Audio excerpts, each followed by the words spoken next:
2023. 2022 was a much stronger year for movies, both in terms of critical independent successes and big blockbuster hits. The vast majority of movies that were expected to gross really well flopped. Despite this, there were still a lot of good movies last year, and I'm going to be talking about some of my favorites. Now, there's a lot of movies last year I didn't get a chance to watch. So if your favorite film isn't on here, it's not because I hate your favorite movie, it's just because I didn't get a chance to watch it. So don't get too pissy. So, without further ado, let's begin. The sky is falling! Leave the World Behind is a film based on a 2020 novel of the same name by Rumaan Alam. It follows a family going on a weekend getaway at a secluded house when an apocalyptic event begins sweeping over the nation.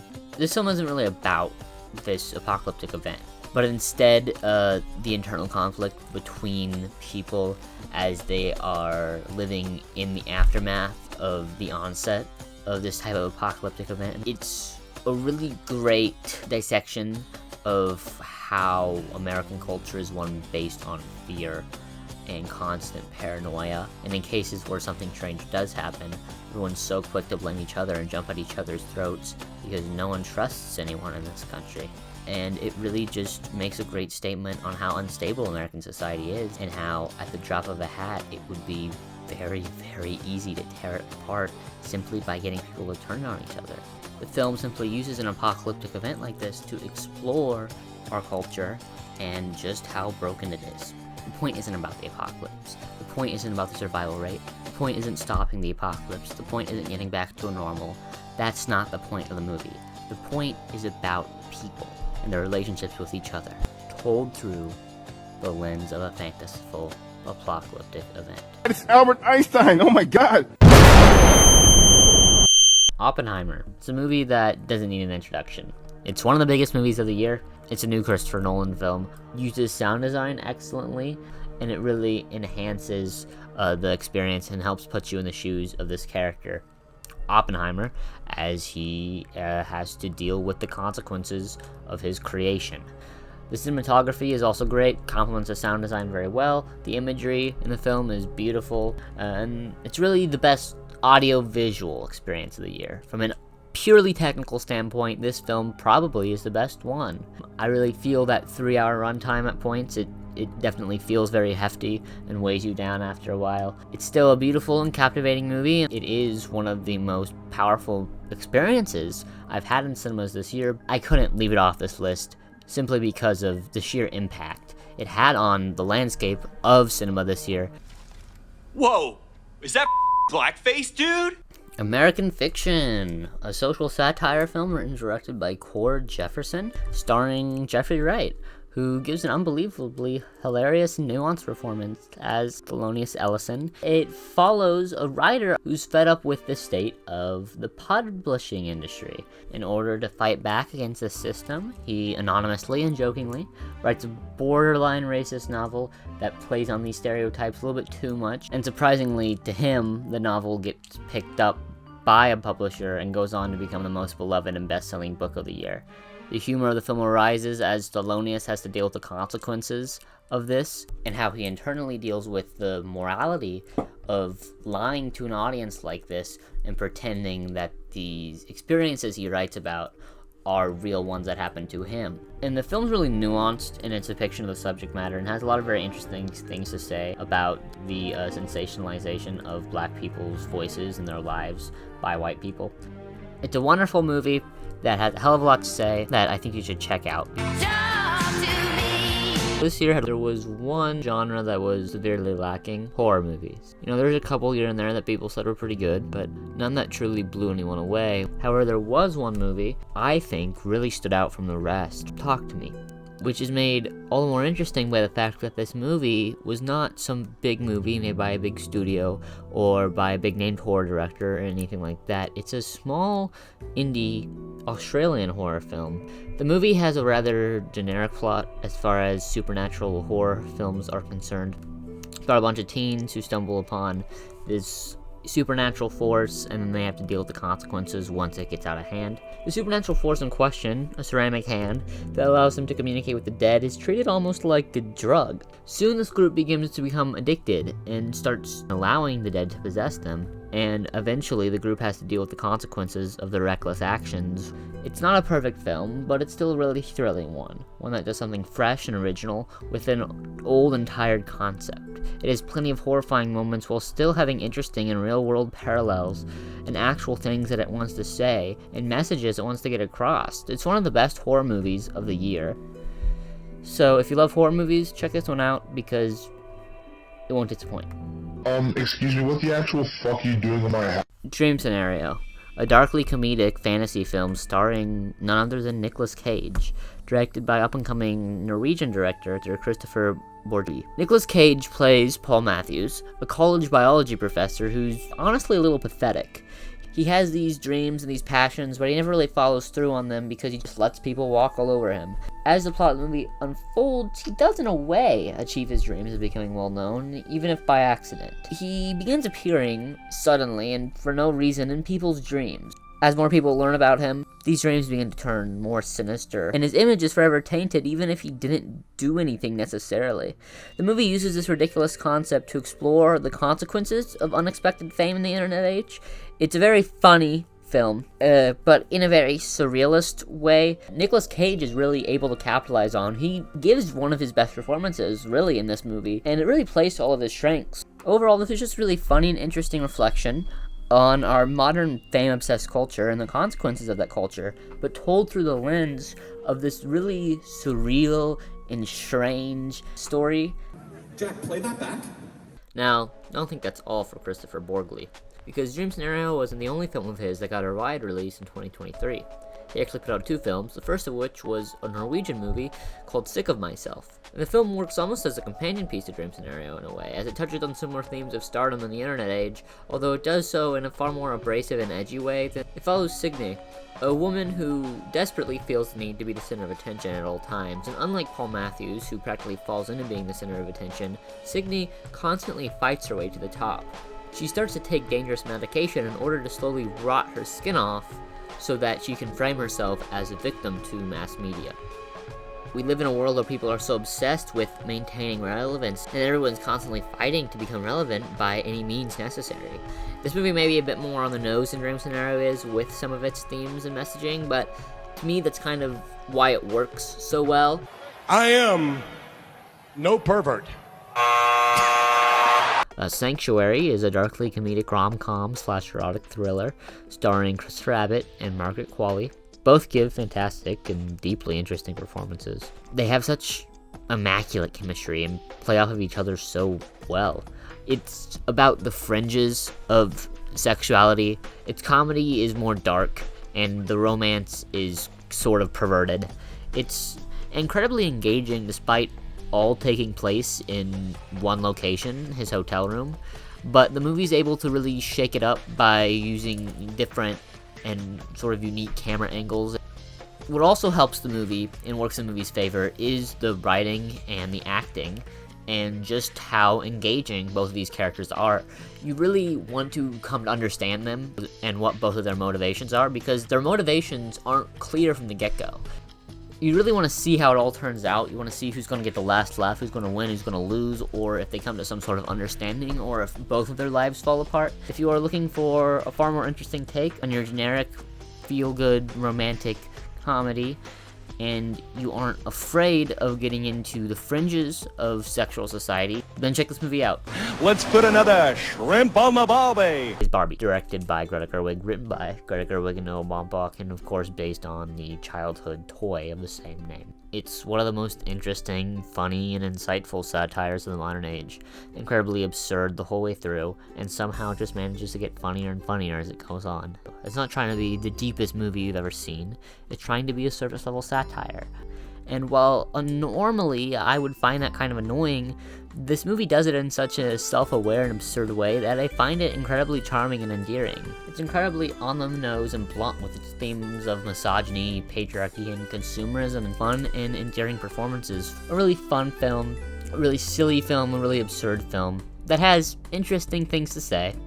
Anyways, give this movie a watch. It's a fun time, and it has a really great pro-human message. While Barbie's incredibly funny, in my opinion, it's not the funniest movie of the year.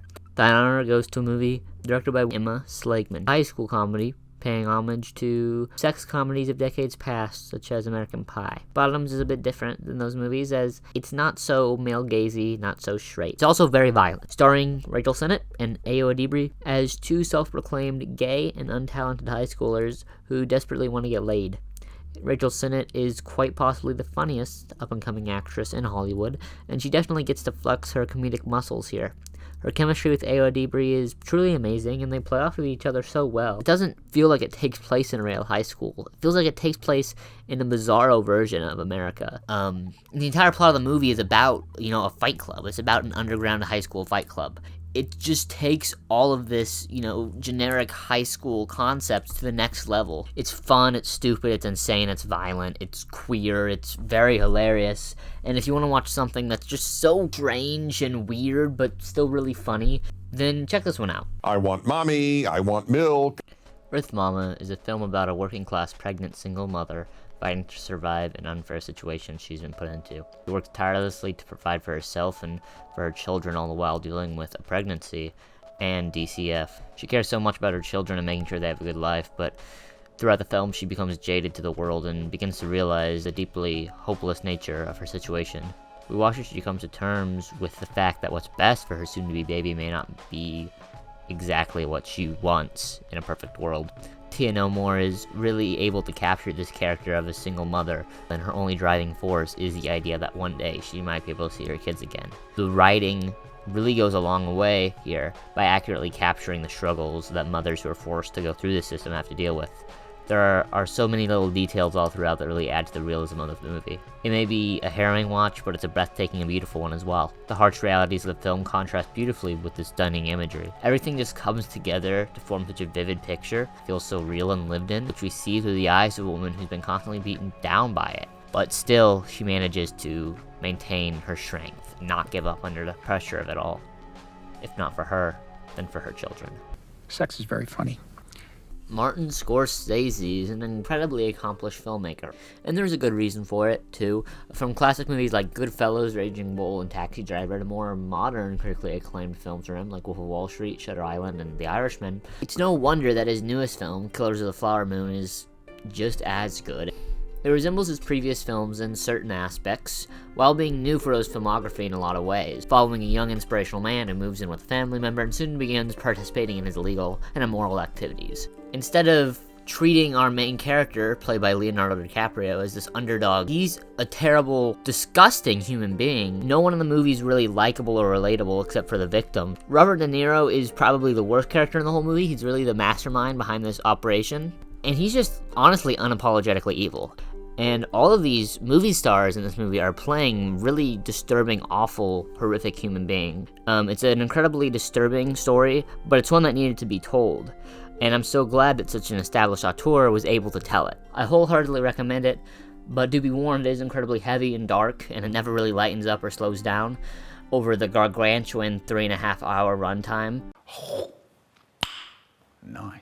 This might be my most controversial pick, but something about it just works so well for me, and that movie is Saltburn, directed by Emerald Fennell. And truthfully, I'm just as surprised as you are. Emerald Fennell's last movie, Promising Young Woman, was a major disappointment for me, personally. I was surprised as he just held bold and in your face Saltburn if it was with themes and messaging.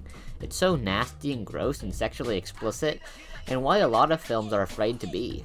It's fun and silly with its horniness, which is something that I love when movies are able to pull it off.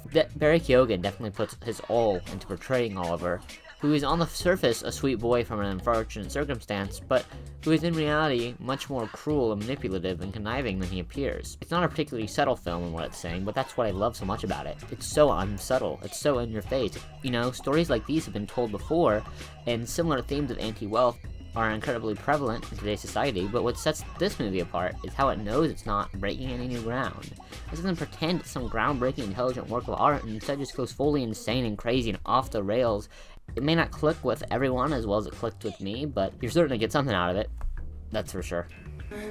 Christmas, just a week away. Oh, wow. The Holdovers is a movie directed by critically acclaimed director Alexander Payne, known for his films like Sideways, Election, and Nebraska. The film harkens back to feel-good holiday movies of decades past, particularly the 1970s, following a closed-off history teacher at a private Catholic charter school named Paul Hunnam, played by Paul Giamatti, who truly captures the personality of a cranky old guy whose life has slipped away from him, pissed off at as things went.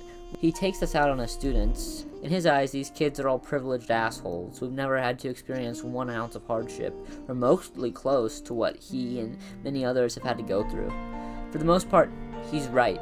However, over the course of the film, he starts to form a bond with one student in particular, and together, along with the school's head lunch lady, they help each other to see the beauty in the world and move on from the tragedies that have characterized their lives up to this. It's extremely traditional and by the books, but that's okay sometimes. It knows what it's trying to do, and it does it extremely well, and it really is able to be so emotionally impactful. By this, the movie's not sad or depressing or anything like that.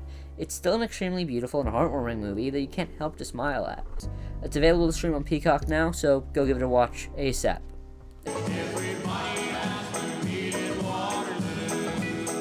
Matt Johnson's a low-budget guerrilla filmmaker from Toronto, Canada, known for his groundbreaking and incredibly unique docu-fiction work. His newest film, Blackberry, is a major departure from his previous work in certain ways, while still keeping the heart and soul of what caused his films to stand out in the first place. Blackberry is his first film with a significant budget, starring real actors, having actual sets and location permits. Film catalogs the rise to popularity and fall from grace of BlackBerry smartphones. There's something incredibly interesting about the twists and turns and elements of the story that really help it to stand out from the recent horde of other movies kind of like it, like Air or Tetris. Mike and Doug are two weird little nerds in over their heads who are desperately trying to stay afloat in this cutthroat industry while being constantly strung along and taken advantage of by the unlikable Jim, played by Glenn Howerton, in one of the most fun and energetic performances of the year. Matt Johnson's background in making his low-budget DIY features really allows him to frame this film in an incredibly creative and ingenious way. It feels down to earth and gritty both in its subject matter and presentation. It's not about a product doing well and the capitalist system succeeding, but about the most extreme case of corporate greed in a moment where everything that could possibly go wrong went wrong. I'm okay with the events that are unfolding currently. Jonathan Glazer is a filmmaker who only makes movies once every 10 years or so. However, every time he does, they're incredibly interesting and challenging. Zone of Interest is no different. His newest film is the most affecting and harrowing watch of the year for me, despite never showing any of its horror directly to the audience. The movie stars Christian Friedel as Rudolf Haas, a real-world figure who was the longest-serving commandant of the Auschwitz concentration camp in Nazi-occupied Poland during the Second World War. He lived with his wife, played wonderfully by Sandra Hüller. It's a housing complex directly bordering said camps. The film's very much about this family as they go about their everyday lives. However, it's what lurks in the background that's the most upsetting part, hearing the echoes of the camp all throughout the film. So blissfully ignorant, so willfully unaware of the true horrors that lie inside. While Glazer never shows anything in the film, these horrifying soundscapes are so subdued that they tend to just blend into the background almost. The movie really uses minimalism to its full potential to tell a subtly horrifying story that doesn't need to rub your face in the brutality. Oh my god! Oh jeez! Oh my god! Anatomy of a Fall is a tense and unique take on a courtroom thriller film directed by French directors Justine Triet. Following the personal life and trial of Sandra Voiter, a German woman who lives in a small village in France with her husband after she's accused of murdering said husband. As the trial goes on, we learn more and more about the relationship and how everything may have not been as perfect as it seemed on the surface. Sandra Voiter is played excellently with a lot of depth by Sandra Hüller. She plays this fed-up woman really well, sick of having to deal with her childish and quick-tempered husband who can't fulfill her needs, and struggling to maintain the perception of a perfect family to her son and to the world. You never really know if she did it for most of the runtime.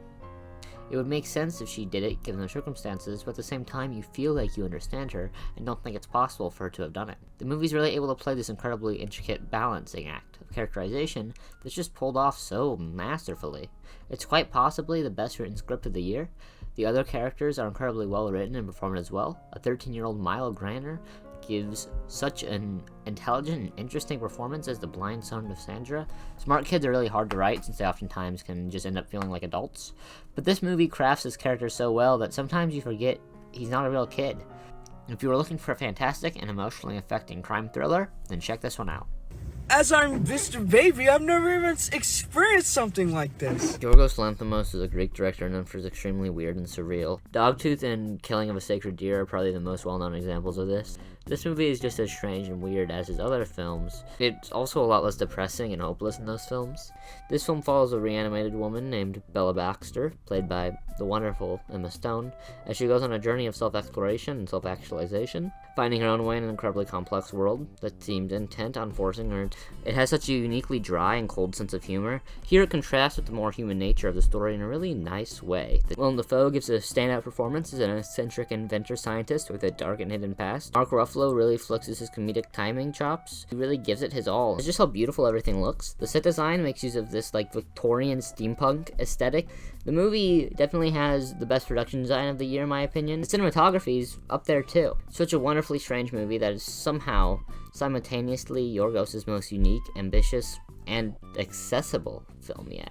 I'm here because I'm a sex offender. Todd Haynes' most recent movie, May December, follows an actress, Elizabeth, played by Natalie Portman, who visits Gracie and her family in order to study them. See, Grace is a deeply deceptive woman, and she's put on this carefully constructed, perfect family, and for so long that it's kind of become a part of her. As Elizabeth comes around, she begins to reach her breaking point, and this carefully constructed shell that she's almost molded herself into starts to crack. And since both of these characters are incredibly closed off and hard to read, neither of them really function as audience surrogates.